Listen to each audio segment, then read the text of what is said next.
Hello friends, welcome back to my channel. I hope आप सब लोग ठीक होंगे और अपनी पढ़ाई अच्छे से कर रहे होंगे। जैसे कि मैंने न्यू एनसीईआरटी की सीरीज़ स्टार्ट करी थी, उसमें हमारी जो फर्स्ट एनसीईआरटी है वो क्लास 10th की साइंस की एनसीईआरटी है।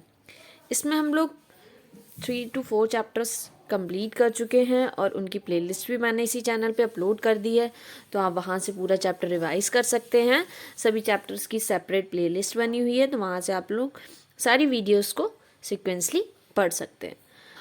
तो करेंटली हमारा chapter 4 carbon and it's compounds चल रहा है। इसका भी मैक्सिमम पोर्शन कवर हो चुका है, इसकी सारी वीडियोस अपलोड हो चुकी हैं। सिर्फ लास्ट का टॉपिक हम लोगों का बचा हुआ है, वो भी कंप्लीट हो जाएगा आज।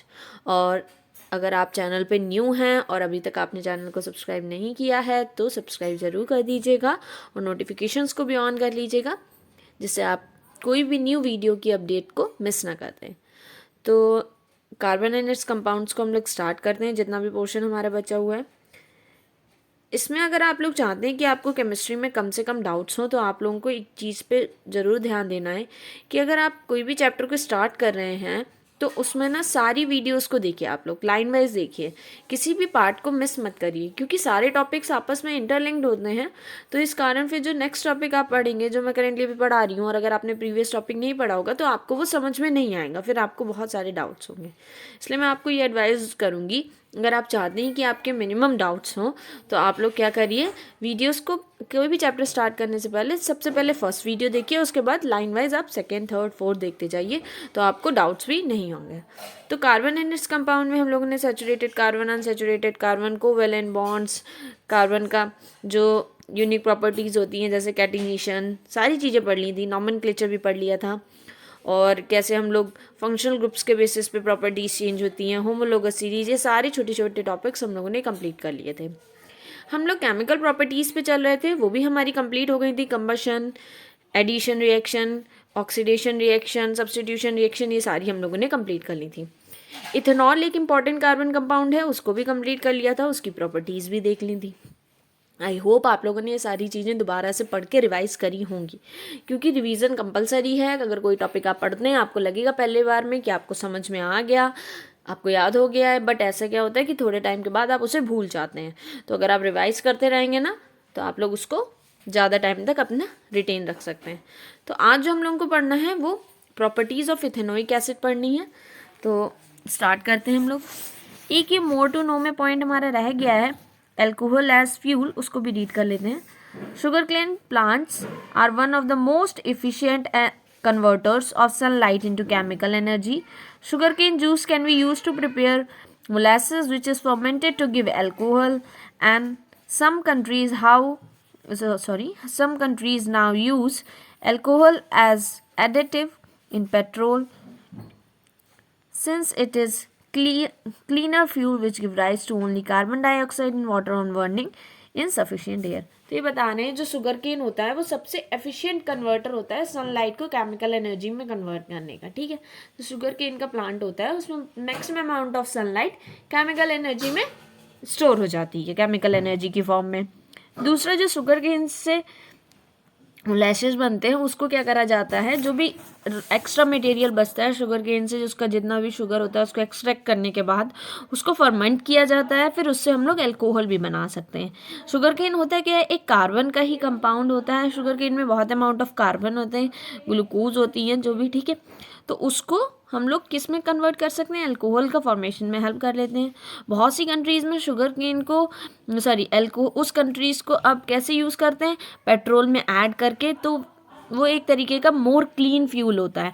अगर आप पेट्रोल की बात करें, डीजल की बात करें, तो जब वो बर्न होता है मोटर व्हीकल्स में, तो वो बहुत ज़्यादा हार्मफुल गैसेस भी रिलीज़ करता है, जैसे कार्बन मोनोऑक्साइड। बट जब आप इसमें अल्कोहल को ऐड कर देते हैं, तो अल्कोहल, हम लोगों ने पढ़ा है, जितने भी कार्बन कंपाउंड्स होते हैं उनके कंबशन में क्या दो प्रोडक्ट रिलीज होते हैं, एक कार्बन डाइऑक्साइड और दूसरा वाटर रिलीज होता है। तो वही चीज़ यहाँ पे बता रहे हैं कि अगर पेट्रोल में अल्कोहल की क्वांटिटी को ज़्यादा कर लेते हैं हम लोग, तो वो क्लीन फ्यूल हो जाता है as compare to other fuel.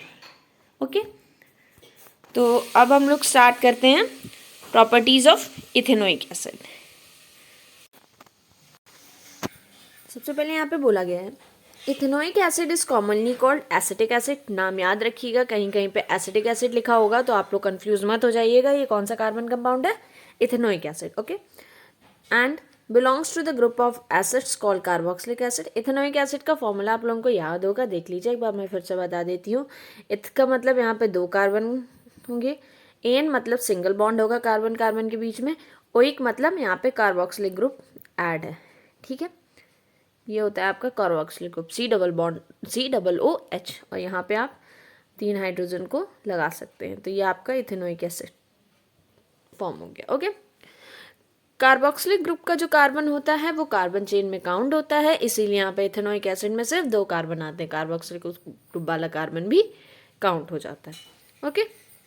तो हम बात करते हैं 5 to 8% solution of acetic acid in water is called vinegar and used as preservative in pickles. तो विनेगर जो होता है वो क्या होता है, एसिटिक एसिड ही होता है, कि अगर वाटर में 5 to 8% एसिटिक एसिड को ऐड कर देते हैं तो वो एज अ विनेगर यूज होता है, जो हम लोग घर में पिकल्स वगैरह में डालते हैं। ये एज अ प्रिजर्वेटिव होते हैं कि ख़राब नहीं होने देते हैं पिकल को, बहुत लंबे टाइम तक पिकल्स होते हैं, 1 या 2 ईयर या 3 ईयर तक उनको घर में रखा जा सकता है, स्टोर किया जा सकता है। The melting point of pure ethanoic acid is 290 Kelvin. Hence, it often freezes during the winter, and in cold climate, this gave rise to its name glacial acetic acid. इसका जो मेल्टिंग पॉइंट है यहाँ पे बता रहे हैं, melt क्या करता है, ये 290 केल्विन पे मेल्ट करता है। इसके कारण क्या होता है, ये बहुत जल्दी फ्रीज भी हो जाता है। किसमें, सर्दियों में अगर कोल्ड क्लाइमेट होता है ये फ्रीज भी हो जाता है, इस कारण इसका नेम ग्लेशियल, मतलब जब ये फ्रीज हो जाता है इसी कारण इसका नेम क्या होता है, ग्लेशियल एसिटिक एसिड। अगर आपसे ये क्वेश्चन पूछा जाए एक तरीके से, why ethanoic acid name is glacial acetic acid, तो हम लोग कहेंगे because the melting point of ethanoic acid is 290 Kelvin and it often freezes during the winter in cold climate, so it is named as a glacial acetic acid, okay. Next बोला है, the group of organic compounds called carboxylic acid are obviously characterized by their acidic nature. अब इसका name ही जब acidic आ रहा है तो इसमें कुछ तो एसिडिक करेक्टर्स होंगे। तो unlike mineral acid like HCl which are completely ionized, carboxylic acids are weaker acid. जैसे कि HCl होता है वो पूरी तरीके से आयनाइज्ड हो जाता है, आयनाइज्ड होने का मतलब है कि H पॉजिटिव और Cl नेगेटिव में ब्रेक हो जाता है, वो नेचर होता है ना आयनिक एसिड्स का या फिर मिनरल एसिड का। बट कार्बोक्सिलिक एसिड भी एक तरीके का एसिड है, बट उतना स्ट्रॉन्ग एसिड नहीं है कि वो पूरी तरीके से आयंस में टूट जाए, बट हाँ यहाँ पे ये आयंस का फॉर्मेशन करता है, ठीक है। यहाँ पे देखिए आप लोगों को लिटमस इंडिकेटर के हेल्प से चेक करने को भी कहा है कि अगर आप लिटमस पेपर से हेल्प से चेक करें या किसी और इंडिकेटर से कि पीएच क्या निकलता है हाइड्रोक्लोरिक एसिड का और किसका, एसिटिक एसिड का। तो एसिटिक एसिड क्या होता है, लेस एसिडिक होता है एज कम्पेयर टू HCl। तो HCl का पीएच कम होगा और डाइल्यूट एसिटिक एसिड का ज़्यादा होगा।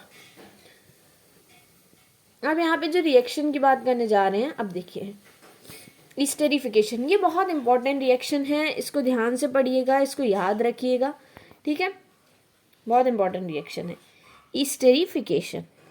Esters are the most commonly formed by reaction of an acid and an alcohol. Ethanoic acid reacts with absolute ethanol in the presence of acid catalyst to give ester. Ester भी एक तरीके का carbon compound होता है, उसमें भी एक group होता है जिसे ईस्टर ग्रुप कहते हैं। तो क्या होता है, जब एथेनोइक एसिड एथेनॉल के साथ रिएक्ट करता है तो क्या फॉर्म होता है, ईस्टर फॉर्म होता है। तो यहाँ पे आप देखिए इस रिएक्शन को ध्यान से देखिएगा, यहाँ पे आपको ये इथेनोइक एसिड दिख रहा है, ये दूसरा आपका इथेनॉल है, ठीक है। उसको एसिड कैटलिस्ट मतलब एसिड में डिजोल्व करके क्या करते हैं, इन दोनों की रिएक्शन कराते हैं। तो क्या होता है, जो कार्बोक्सिलिक ग्रुप होता है उससे H रिलीज होता है यहाँ से, ठीक है, और दूसरा इथेनॉल का जो OH होता है वो यहाँ से रिमूव हो जाता है, वो चला जाता है किसका फॉर्मेशन करने के लिए, वो दोनों कंबाइन होके चले जाते हैं वाटर रिलीज करने के लिए, ठीक है। तो ये H2O चला जाता है। फिर यहाँ पे जो CH3CH2 बचा है वो कार्बोक्सिलिक एसिड के O पे जुड़ जाता है आके। तो आप देखिए CH2CH3 यहाँ पे ये जितना पोर्शन यहाँ पे बचा था CH3C डबल बॉन्ड O उस पे आके ये जुड़ गया। ये आपको कार्बोक्सिलिक एसिड से ग्रुप मिलता है, ये आपको किससे मिला हुआ है, अल्कोहल से ग्रुप मिला हुआ है। तो ये जो कंपाउंड बना है हमारा, इसे कहते हैं हम ईस्टर। तो ईस्टर का जो ग्रुप होता है उसमें जो फंक्शनल ग्रुप होता है वो ये होता है C डबल बॉन्ड O और दोनों साइड में कार्बन की चेन होती है। ठीक है, तो कंफ्यूज मत होइएगा, कीटोन में सिर्फ C डबल बॉन्ड O होता है और इधर इधर कार्बन की चेन होती है। बट जब हम ईस्टर की बात करते हैं तो क्या होता है कि C डबल बॉन्ड O, फिर सिंगल O और फिर उसके बाद कार्बन की चेन होती है। तो ये होता है ईस्टर ग्रुप, और जो कीटोन ग्रुप होता है वो ये होता है, इधर कार्बन। ठीक है, O नहीं लगा होता है। अब यहाँ पे बात करते हैं कि ईस्टर की क्या प्रॉपर्टीज़ होती हैं, कुछ यूनिक प्रॉपर्टीज़ होती हैं। Generally ester are sweet smelling substance. कैसी स्मेल आती है इनकी? स्वीट स्मेल होती है। These are used in making perfumes and as a flavouring agent. Perfumes बनाने में या किसी चीज़ में फ्लेवर करने के लिए यूज़ होते हैं। On treating with sodium hydroxide which is alkali, the ester is converted back to alcohol and the sodium salt of carboxylic acid. अब ये यहाँ पे आपको जो एरो दिख रहा है, अगर ये सिंगल एरो होता है इसका मतलब कि इथेनोइक एसिड और इथेनॉल को ऐड करके हम ईस्टर बना सकते हैं इनकी रिएक्शन करा के। ठीक है, बट यहाँ पे दोनों साइड का एरो दिखा रहे हैं, मतलब ये रिएक्शन बैकवर्ड भी जाती है। अगर हम क्या करें, ईस्टर का रिएक्शन कराते हैं किसके साथ? एक एल्कलाई के साथ, मतलब सोडियम हाइड्रोक्साइड क्या होता है NaOH के साथ आप कराएंगे ईस्टर की रिएक्शन, तो आपको वापस से क्या मिल जाएगा? सोडियम का सॉल्ट मिल जाता है, sodium salt of carboxylic acid. मतलब आपको जो ग्रुप मिलेगा वो ऐसा मिलता है। अगर आप इस रिएक्शन को बैकवर्ड में ले जाएंगे तो आपको मिलेगा यहाँ पे, जस्ट मिनट में बताती हूँ यहाँ पे बना के आपको।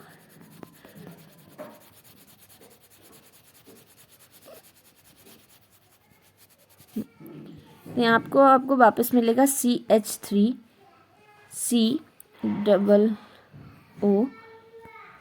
COONA।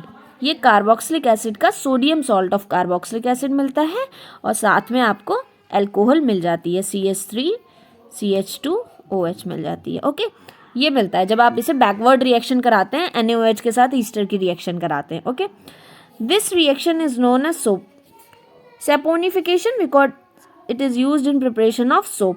इस रिएक्शन को क्या कहते हैं? सोपोनिफिकेशन कहते हैं, क्योंकि ये रिएक्शन सोप के फॉर्मेशन में हेल्प कर, मतलब सोप का फॉर्मेशन कराती है। सोप्स क्या होते हैं? Soaps are the sodium and potassium salts of long chain of carboxylic acid. जो मैंने अभी कार्बोक्सिलिक एसिड में Na लगा के दिखाया ना आपको, CH3 C double bond O Na, तो ये क्या हुआ? ये कार्बोक्सिलिक एसिड की चेन हुई, साथ में सोडियम या पोटेशियम यहाँ पे लगा होगा तो वो सोप कहलाता है। ठीक है, अब हम बात करते हैं यहाँ पे कुछ और रिएक्शन की। ये देखिए जो मैंने आपको रिएक्शन बताई यहाँ पे लिखी हुई है, ये ईस्टर है आपका। इसकी जब आपने एल्कली के साथ रिएक्शन कराई तो ये आपको अल्कोहल मिल गया, साथ में ये कार्बोक्सिलिक एसिड का सोडियम मिल गया। ठीक है, sodium salt of carboxylic acid मिल गया। अगर आप इथेनोइक एसिड की बेस के साथ रिएक्शन कराने हैं, उसको दोबारा से दिखाया गया है। Like mineral acid, ethanoic acid react with वेस्ट such as sodium hydroxide to give salt.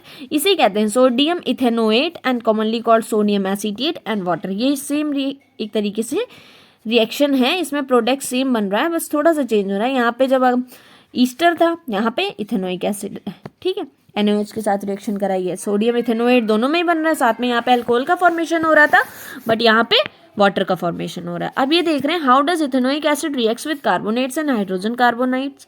देखते हैं अब ये कार्बोनेट्स के साथ रिएक्शन कैसे करते हैं।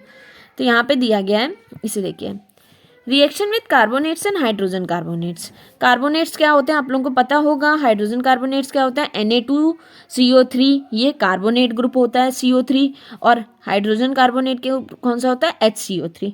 ठीक है, तो यहाँ पे बोला है ethanoic acid reacts with carbonates and hydrogen carbonates to give rise to salt and carbon dioxide and water. The salt produce is commonly called sodium acetate. तो यहाँ पे जब हम लोग इथेनोइक एसिड की कार्बोनेट्स के साथ रिएक्शन कराते हैं तो सोडियम इथेनोएट मिलता है, यही सॉल्ट मिलता है, साथ में क्या रिलीज हो रहा है? वाटर रिलीज हो रहा है और CO2 गैस रिलीज हो रही है। बस आपको यहाँ पे ध्यान रखना है मैक्सिमम प्रोडक्ट क्या मिल रहा है हमें, यहाँ पे सोडियम इथेनोएट मिल रहा है, साथ में वाटर रिलीज हो रहा है और CO2 गैस रिलीज हो रही है। यहाँ पे 2 मॉलिक्यूल्स यूज होते हैं इथेनोइक एसिड के, याद रखिएगा जब इक्वेशन को बैलेंस करना पड़ता है तो यहाँ पे 2 मॉलिक्यूल्स यूज होते हैं, बट जब आप हाइड्रोजन कार्बोनेट के साथ करा रहे हैं तो single molecule of ethanoic acid के साथ भी हो सकती है रिएक्शन। ओके, अब यहाँ पे आप एक्सपेरिमेंट के थ्रू, यही सारे एक्सपेरिमेंट के थ्रू आप बता सकते हैं अल्कोहल और कार्बोक्सिलिक एसिड कैसे डिफरेंट होता है। अल्कोहल की रिएक्शंस बता सकते हैं, इथेनोइक एसिड की रिएक्शंस बता सकते हैं। तो आपको उससे आप इसको लिख सकते हैं टेबल फॉर्मेट। ऑक्सीडाइजिंग एजेंट कौन होते हैं? जो ऑक्सीजन प्रोवाइड करते हैं, जैसे कि K2Cr2O7, potassium chromate, potassium dichromate, ये सारे आपके ऑक्सीडाइजिंग एजेंट होते हैं। तो आज आपका ये इथेनोइक एसिड का भी टॉपिक कंप्लीट हो गया है। कल आप सोप और डिटर्जेंट्स कर लेंगे, फिर आपका ये चैप्टर कंप्लीट हो जाएगा। ओके, आई होप आपको सारी चीज़ें समझ में आ रही होंगी। सोप और डिटर्जेंट एक इम्पॉर्टेंट टॉपिक होता है, इसलिए मैं अच्छे से कल ये पूरा एक्सप्लेन करूँगी। इससे क्वेश्चन ज़रूर आता है आपके एग्ज़ाम में, तो ये आप लोगों के लिए अच्छा होगा। स्कोरिंग टॉपिक होता है, तो आप लोगों को I hope carbon and compound पूरा समझ में आ गया होगा अच्छे से। अगर कोई डाउट्स हैं तो आप उसे कमेंट सेक्शन के थ्रू बोल सकते हैं कि ये चीज़ दोबारा से एक्सप्लेन कर दीजिए।